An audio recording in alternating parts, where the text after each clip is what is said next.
Hi guys, you ready to do this thing? It's Mindset Monday. We're talking about Imposter Syndrome because I polled the group, and apparently the most common struggle is, who am I to do this? Who's going to want to work with me? Who's going to pay me for that? It comes too easily for me. I don't have enough money. I don't have enough time. I don't have enough experience. I don't have enough knowledge. I don't have enough ideas. Whatever the hell it is, you're talking yourself out of it, right? Kiera, Aaron, hello, hello. We'll wait a few minutes for everybody to hop on. I love Mindset Monday. It's like my new favorite thing. Oh, and you'll notice a hallmark. I don't have a bathrobe on because it's actually like almost 80 degrees here. All the windows are open. It's gorgeous. Khaloud, hello. Monique is here. I love it. Lisa, hello from Scotland. Welcome, welcome. Jennifer, hey darling. Happy you're back. I hope your little one feels better soon. I see Nancy's here. PSA, don't smoke. Say it every week. Hello from New Zealand. Hi, Fiona. I know, right, Khaloud? The weather. Good grief. The snow's just about gone here. Imposter Syndrome. You guys know what that shit is? Everybody throws that phrase around like they know what they're talking about. And they don't. But after today, you'll be able to not only identify it when you see it in yourself and in others, but deconstruct it for your clients and yourself, and be a little more accepting, I think. Hey, Catherine, how are you? Good to see you here. Okay. So, like I said, when I started this sucker, we're talking about imposter syndrome, which is self-created, feeling like a fraud, right? It's thoughts like, I don't have enough money or time or experience or knowledge. I can't charge that. Who am I to get paid for this? Who would want to work with me? I'll never get clients, that kind of stuff. It's rooted in a self-esteem issue. It's also called fraud syndrome, if you guys want to look it up. And it's actually kind of interesting. This is, I don't know if you're aware of it or not, it's specific to high achievers and predominantly specific to women. You don't see a lot of men that have this. Some researchers will say it's only women who have it. I don't know that that's true, and I'm not a scientist, nor do I play one on TV, but we'll say predominantly women. Statistics tell us 70% of the population experiences this in one form or another, which tells me that it has to affect men at some point too. And then if you really wanted to break it down and get more specific, some people will say 2 out of every 5 women deal with it. So it's really common. And the sad part about it being really common is that nobody talks about it in a way that helps others. So that's what we're going to do today. Hey, Lily's here. How are you? So yeah, it hits high achieving women predominantly, who in essence are just unable to internalize their accomplishments. They don't get how amazing they are for whatever reason. They also have this persistent fear of being exposed as a fraud if they were to charge that or do that or whatever the fuck it is. And as usual, it's all in your head, right? Because you guys know everything is in your head. That's why you're here for Mindset Monday. So the first thing I'm going to talk about, and I actually put some notes down on this, which I never do, is the behaviors of high-achieving women who have imposter syndrome. There are 3 main ones that I'm going to hit you with, and then we'll talk about how to deal with this shit after. The first being, obviously, feeling like a fraud. You feel like a phony. People with imposter syndrome feelings will work extra hard to give supervisors or colleagues or people in the same industry as them the impression that they're busting their asses. They are ridiculously diligent high achievers, right? They do this because they're afraid they're going to be found out. What happens is they get even more praise and they become even more successful. And that then perpetuates the problem. It makes them feel even more inferior on the inside because they don't have the capacity to recognize their awesomeness. And then they're constantly waiting to be found out. They you usually feel like they then need to work 2 or 3 times harder than everybody else. They will over-prepare. They will obsess over details. And then, you know, the result of that is burnout. And that sucks. And it comes from a place of not understanding that they were enough to begin with, just as they were. So that's the first characteristic. The second one goes back to, again, feeling like a phony, being a fraud. They will give their supervisors, bosses, colleagues, people in the same industry, the answers that they think those people want. What does that look like? It's been so long since I've worked for somebody, and it's been so long since I've been that person that I can't even begin to come up with something that I would tell my boss just to make him happy. But I'm sure you've been in that situation. Erin knows what I'm talking about. Kiara's covering her face with the first characteristic. Oh, good. I'm glad we're talking about it. So, anyway, what happens is they're not voicing their true opinion.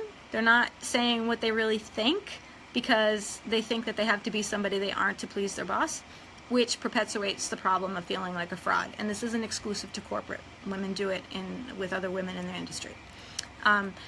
If they are then shown evidence of their skill, their competence, or how amazing they are, they often suffer from a worse case of imposter syndrome. This is like a self-fulfilling prophecy. They doubt themselves even more. So that's what happens. The third thing is avoiding any display whatsoever of confidence. And you see this a lot in my line of work. I'm pulling my chair in. They don't want to show up. Who am I to do this? Who am I to charge that? What if I can't pull it off? What if they don't get a result? Oh my God, I'm a fraud. So they'll continue to perpetuate their feelings of being an imposter by avoid showing any confidence in their abilities. Erin says I was good at that. Hey, Vanessa. They may convince themselves they aren't intelligent. They may convince themselves they don't deserve the success at all. And what happens is it just becomes a big fat circle, right? So if it's not addressed, and it usually isn't because people don't like to talk about it, people get highly anxious. They get very stressed out. They have low self-confidence. They can suffer from depression. They're chronically shaming themselves, and they're full of self-doubt, which is no surprise, right? Because, again, back at the beginning, they don't recognize their own brilliance. And if you point it out to them, it makes them feel like they have to work twice as hard to maintain that level. They can't accept who they are and their amazingness, right? That is the root of imposter syndrome. So, okay, just a couple more notes that I had here.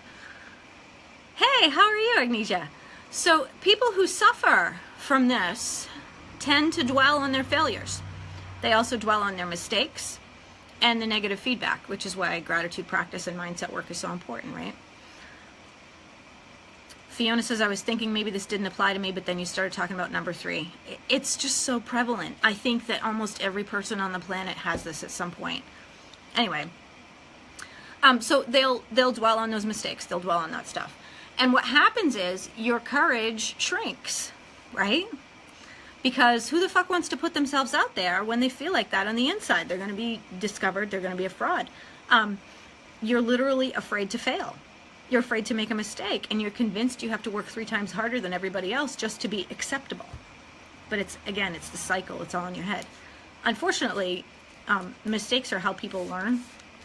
There are 2 paradigms, ways that people learn most effectively. The first is some sort of emotional experience, breakdown or breakthrough that makes an impression, and the second is repetition or practice. The breakdown or breakthrough usually involves a fuck up or a mistake. So if you're not willing to make that mistake, you're never going to break out and get to the next level and be the successful person you want to be. Those who suffer from imposter syndrome find that almost impossible. Okay, let's get to the solution now that we've covered all the bullshit. Monique says it's me on all 3 levels. Babe, you're not alone. So the first step with imposter syndrome is understanding that you're not alone. Almost every woman, actually maybe every single woman I've ever worked with online has this. I wanted to say almost, but as I think about it, I think every single one has, including me, right? I went through this whole thing. So you're not alone. That's a biggie, because people don't talk about this. They might throw out the phrase imposter syndrome, but they don't get down and dirty with the specifics of what it feels like and how it impacts your day-to-day or your commitment to rise. And I think that that makes a big difference. Jillian says, so not alone, right? Right? The second thing that you can do to understand this and then break free is take note of it. Become aware of it. What are the feelings that you're having that are promoting this imposter syndrome cycle for you? Write them down. Examine them. Are they in fact true? 99.9% of the time, they're not. They're lies we tell ourselves. But there's no way to figure that out for yourself if you continually just think about it.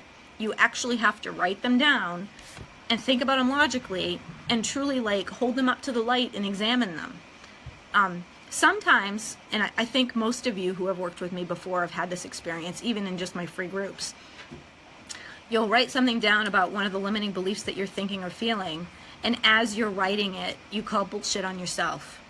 That's what I'm talking about. Because if you write it down, then you can see it for what it is. It's just a bunch of crap that we tell ourselves so that we don't move ahead. Hey, Catherine's here. How the hell are you? So yeah, hold it up to the light. Discover what's true and what isn't. And when you figure out that it's not true, and like I said, 99.9% of you will, well then you can write down all the reasons why you know it's crap. The mistake that people make when they're dealing with any feelings, but particularly imposter syndrome, is they try to avoid feeling them. Or they try to suppress them, or ignore them, or keep themselves busy with something else. Just avoid the feeling. And that's arguably the worst thing that you could ever do. Feelings just want to be felt. It's the same with anxiety, which we talked about a couple weeks ago on Mindset Monday. It's just a feeling. If you feel it, it goes away. If you suppress it, it festers like a goddamn infection, and it feels like it's going to take over your whole life. It's pervasive, right? Don't do that. Examine it. Okay. The third part is understanding where this comes from. Part of it can be from this natural sense that I believe women have most of the time. It's humility, right? Somebody compliments a woman, they might say thank you demurely, or they'll come back with, oh, but I'm such a mess, right? Women do this all the time. But it's worse when you've got a skill that comes easily to you. And if you're in business and you've worked with me, we have found the most profitable thing that you have available to you that comes the easiest, because I believe that's your zone of genius. So what happens when you have imposter syndrome is you look at it and go, how could something that's so easy to me be worth anything to anybody? It takes me 2 seconds. I can't charge people for that. And then if you do charge somebody for it and you haven't dealt with this, well then I'm a fraud. I'm going to be found out. They're going to know I'm not working hard. You're not supposed to be working hard. But that's a whole nother story. I've got some comments here, but I'll get back to them in a second. I don't want to lose this train of thought.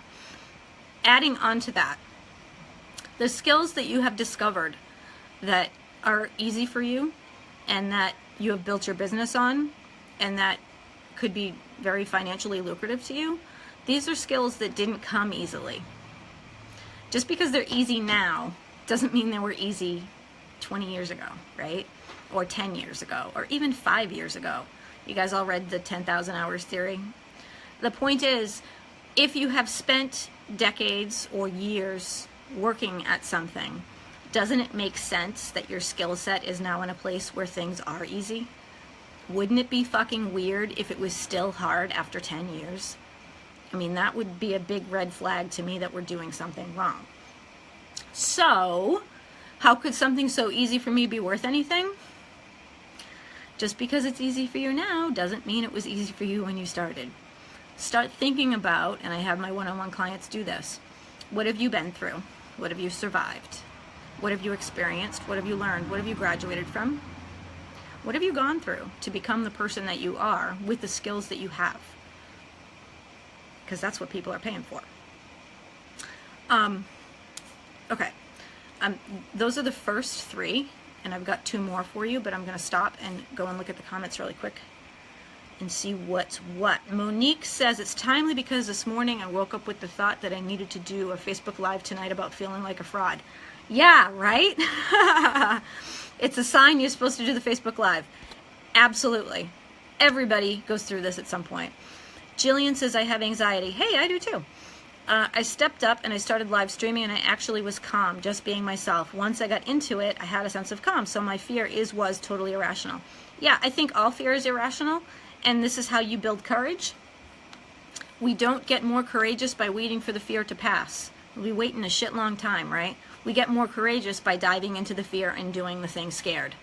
And then we realize we survived and everything was fine and we pat ourselves on the back and we feel pretty badass, right?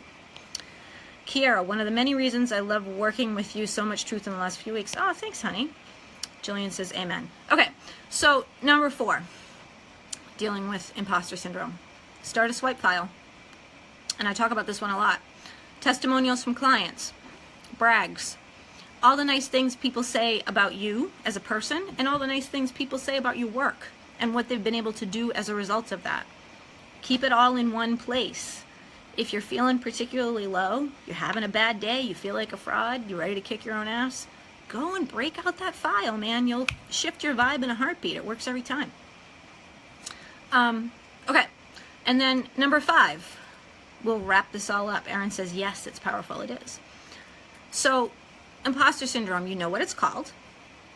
You now know you're far from alone. 70% of the population, give or take, experiences this. You know why the feelings come up and that they're normal. The last step, and this is like the simplest but not the easiest, don't fight it. It's like anxiety. If you fight it, if you stuff it down, if you ignore it, it just gets worse, man, and it doesn't go away. It's like that monster you're trying to shove in the closet. Forget it. You need to feel it and carry the fuck on, right? Jack Canfield talks about this principle where you can expect fear, you can expect limiting beliefs, you can expect blocks, you can expect all that stuff, but it doesn't have to stop you. You know, instead of stopping, what if you just slowed down, observed it, and then kept going and didn't lose your momentum? The same thing that applies with fear applies here with imposter syndrome. You can have an awareness of it, you can use these exercises we just talked about, and you can keep your momentum going, right? I don't remember who created the saying, but I think at this point everybody's heard feel the fear and do it anyway. So dive into your imposter syndrome bullshit and do it anyway. It doesn't have to stop you. Hey, Kelly's here. Jillian says, absolutely needed to do that. I don't think some of us do that. Keep a brag folder. Yeah, they don't. Kelly says the key is to observe it. Step back just one step, then move on. Exactly. Exactly. We were just talking about that. Have a fucking awareness of it. Don't try to stuff it down. And write that shit down, really. Like I said, you'll start writing it, and before you can finish your sentence, you call bullshit on yourself. But the point is, do it anyway. Because the more you do that, the more you'll be able to call bullshit on yourself without even writing it down. Danny's here. Hey, Danny, it's so good to see you. I went to high school with him. How cool is that? The power of Facebook. Okay, so that's what I got for you guys. Kelly says, yes, write it out. Yeah, that's what I've got. It's ridiculously common. It's sad that people don't talk about it, but people, I think, in general, are shy about sharing weaknesses, and generally when they're suffering from things like imposter syndrome or anxiety, they're certain that they're alone and they're total losers, which is crap. It's also how I built my business, just by being real about it. But I can't encourage you enough to have conversations about this stuff.